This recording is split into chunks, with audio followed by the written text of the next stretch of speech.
What's good, everybody? I'm going to be back to doing videos like this because, well, I'm in the warehouse packing your orders. And what I mean by that is like recapping the week instead of doing these daily videos because I simply do not have the time to do those anymore. But go watch my previous video on this topic I'll address right now, and that is this false claim of false DMCA, ironically, and striking as if we're max flagging people over at the Riververse. People know that's an absolute lie.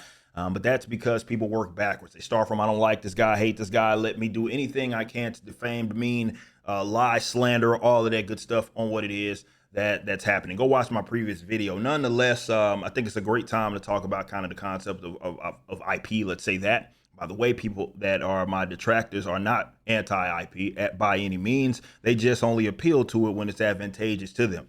Like I said, they're contradicting themselves from what they said yesterday. My position has been pretty consistent on this regarding the libertarian position. I get that there are people that are pro-IP or anti-IP that call themselves libertarian. What the libertarian position on that it has been, of course, up for debate by a lot of people. I do agree with like Cancelo on these issues of like state-protected monopoly. That's what exists right now. That is not libertarian. That is not free market. I more take the position of Rothbard on this, and that is that like a patent law is not free market or something, but there can be ways like, for example, in a freer market where like someone sells something that they mark that they created in the contract, appealing to general contract law. You can say that, hey, you agree by buying this, you won't repurpose this or something of the nature. That is completely libertarian, but that's not what at all what it is that we have here. With that being said, I am not pro-piracy, never been pro-piracy. Two things can be true. You can think that, well, like, yeah, maybe idea itself isn't scarce in the traditional sense of owning a property. You take this, let's say, from me, you have deprived me of it. That's what we look at in certain terms of scarcity. If I have the idea and you have the same idea, well, in that case, you're not depriving me by having it. It's the argument that a lot of people make, and I'm going to empathize with that. However, piracy, I've never been a supporter of that. I know people that are, let's say, on my pocketed internet, they're pro that. I understand that. That's their position. They're certainly free to have. I think that stuff is corny. I look at it from the creative perspective. I think biting is something that is whack, especially like doing stuff in music and all that. But it is what it is if that's not your position.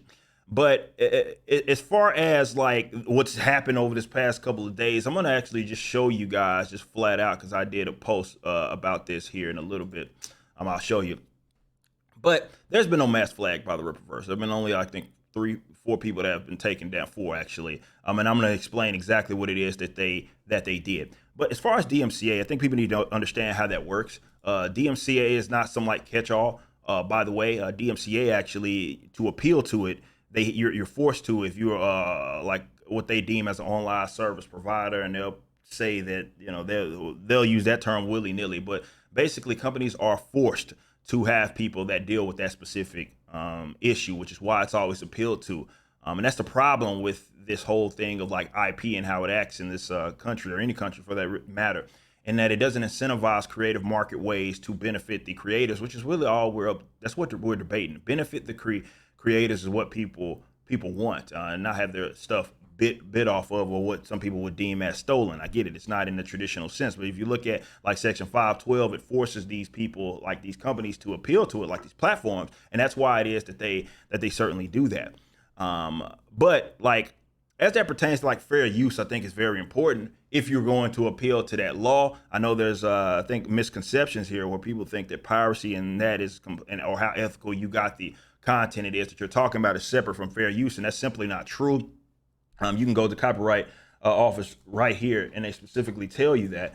For example, like using, if you lose number 1 and number 4 here, and these main points it is that they make in section 107 of the Copyright Act, it says like purpose and character of the use is important to it. Also, the amount and substantiality of it is important, as well as, of course, this is the most important one, is that the impact of the potential market for this. So are you depriving these people of sales potentially? And obviously, look, two things can be true. The things that people are most interested in are going to be the most pirated, but also to act like people benefit from it is nonsensical, because most people don't look at it and say, oh, well, I pirated it. If I really like it, I'm going to now buy it. I know there's some people that do that. That's not the market. We talk about this with Marvel stands all the time. That's why they don't buy comics. And I had this argument, I remember this guy that does a bunch of web comics reached out to me, had 1 million views on his stuff, but no, he can't translate that into sales. That's because readers don't equal buyers. Just because they actually like it, they can give it the reviews. They're not actual buyers. So that stuff, if you're going to appeal to the law, stuff that you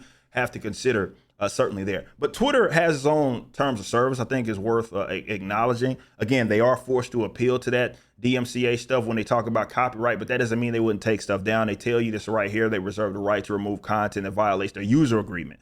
And in that user agreement, it includes copyright or trademark violations, or other IP misappropriation, impersonation, unlawful conduct, yada, yada, yada. So they act like, let's say platforms, for example, even the market space wouldn't take down stuff that they felt were biting. It is just nonsense. Nonetheless, this is what Twitter says themselves about copyright law. Not law itself, actually copyright complaints, excuse me. Copyright complaints concern the unauthorized distribution or republishing of material protected by copyright law. Here are some examples of possible copyright issues on Twitter. You see right here, Twitter account publishing links to free downloads or of copyrighted protected materials, Twitter account using a copyright protected logo or image. And by the way, yes, I get it. Big companies that are massive, they are able to appeal to things. Let's say this, they get things done quicker than, let's say, you or I or random Joe Blow would. However, there still is a review process. If it weren't a review process, anybody that got reported for any reason for copyright stuff would just be taken down immediately. It's a misconception that people have that, well, just because Twitter or YouTube just doesn't want to be a part of this, they just take everything down that's requested. That's simply not the case. Yes, there is false flagging. Yes, that is whack. I know there's people, for example, that have been like appealing to my old videos talking about Sony and DMCA. Go actually listen to what it is that I said. I didn't say that.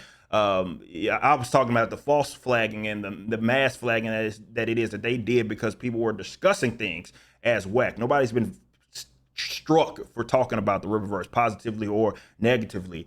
That's not what happened, but that's what Sony did. People that weren't even showing anything, no screenshots, nothing, they were taking folks down, and that stuff was corny. I even conceded the point, like if you wanted to say folks showing stuff, leaks and all that, that was an issue. Okay, I'll concede that point, but that's not what was happening here.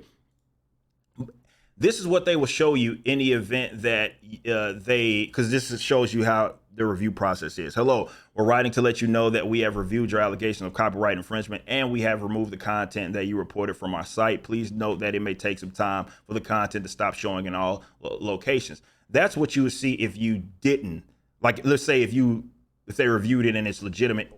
What I mean by legitimate, either it's borderline or it's like egregious in terms of violating in terms of service. On the other hand, if you just report, they'll say, thank you for contacting us. After a review, we've determined that the content you reported does not infringe on copyright. Now, let's talk about what happened. Watch my previous video. This is what happened. There were 4 people that were taken down, yes, from Twitter. And I'm going to tell you what these guys did. Person number 1, they posted an entire thread uploading every single page of Isom, every single one. Directly, it went to a pirated site, a site that pirated the comic. They took that and then uploaded each individual page in a thread. They also linked it as well. They did that as well. And the most egregious thing they doxed the company. On top of that, there's a guy posted 30 pages. We already got the receipts for this, by the way. Posted 30 pages directly, again, to Twitter, to X. Every single 30, just bam, uploaded them.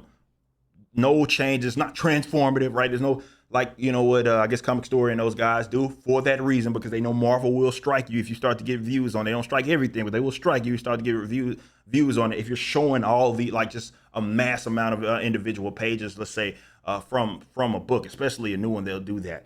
But that's why they put that, he puts that, like Comic Story, he would put that disclaimer at the beginning where he would say, hey, I changed this up because to avoid any copyright stuff. That's not what happened here. Also, posted in addition to this, the third person, they created a photo to try to present it as if it came from the company. That actually happened. Isom photo acting like it was a promo, telling people to go to the pirated site to read it for free. And then they admitted that it was egregiously bad faith. That's specifically what it is they did. It's not my opinion. That's exactly what happened. They admitted flat out that, okay, yeah, that was jacked up. Probably shouldn't have did that. The last person, which may be the less egregious of the 3, is the baldhead wench. But they had posted, we got on the count. There's some of them are still up. 8 pirated pages. And I think the thing about this that is really clownish is that they're too stupid to really understand that you're like reading a scan, right? From a page that you pirated, right? Or that page that pirated, that hosts it, and you took the screenshot from there, the same link that you all used here. And yeah, they did that, and they were misrepresenting what was happening of the works, right? Saying this thing happened pertaining to the color and all that, and what the colors did, but too stupid to understand. Well, that's just a bad scan. Okay. So with that being said, there was never a mass flag. These are the 4, and this is what they did. 3 of them posted minimum 30 pages. 1 doxed and posted all the pages. 1 masked themselves as if they were the company and then did something. That's all that happened. There has been no mass flagging. People have done videos about the reverse for the better part of 10 months, including negative ones, including showing pictures of pirated stuff. And yeah, you're showing a single image or here and there. That's nobody's taking you down for that. Nobody's doing any of that. People have talked about it, going into great detail, showing more than a few pages, showing 10, 20 pages. We don't have an issue. Buy the freaking book, dude. Like, you can get cover C if you want to sit up there and go through it and commentate on it while you're going through it. Nobody's knocking you for that, even if it's negative. Even if it's negative, you can do that. That's not what happened here. You see, especially with 3 of these guys, how especially egregious that it was. It wasn't some mass flag. It has nothing to do with criticism or people knocking. No, you're still talking noise, yet you haven't been taken down. You haven't been taken down by Twitter. Nobody's been taken down on YouTube. That's just not what's going down right now. But like I said, that's the last bit that I'm going to be saying on that. You can go watch my previous video if that's something it is that you want to do, or recapping the week here. Let's talk about Isom too. That's what we're going to be focusing on as people get their orders. Saska Sisters wrote this lovely review. I appreciate them. You can go check that out. It's on their page. The early reviews are in. Everybody's been, for the most part, positive about it, and I appreciate you. I love that people are loving the story. They like the introduction of Sydney Bloodruth. The Saskas, they mentioned that, and I appreciate them for certainly doing that. And everybody that's putting in your reviews, go review it. Go review it. Only thing I ask is that, at least for now, just try to limit the spoilers. You're not gonna get struck if you do spoil it, but try to limit it just for the sake of the fandom. Y'all guys did a great job of that during Isom 1. Then we'll have our spoiler talk, and then you can talk about all of that good stuff. So yeah, appreciate your reviews. Go talk about it. Again, show pages as you're talking about, if that's something that it is that you want to do. You're not going to get struck for that. And anybody that insists that we hit, even if you're like, I hate it, I think it's the worst thing. Anybody that insists that we're striking people because they don't like it or that's a lie. And they know it's a lie.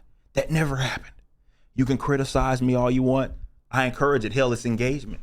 Go talk about it. Go talk down on it if that's what it is that you want to do. Just don't be GHEY. Just don't do that. That's all that I ask. Thank you for the support. We appreciate you. I got to get back to work. Till next time, y'all be easy. Peace out.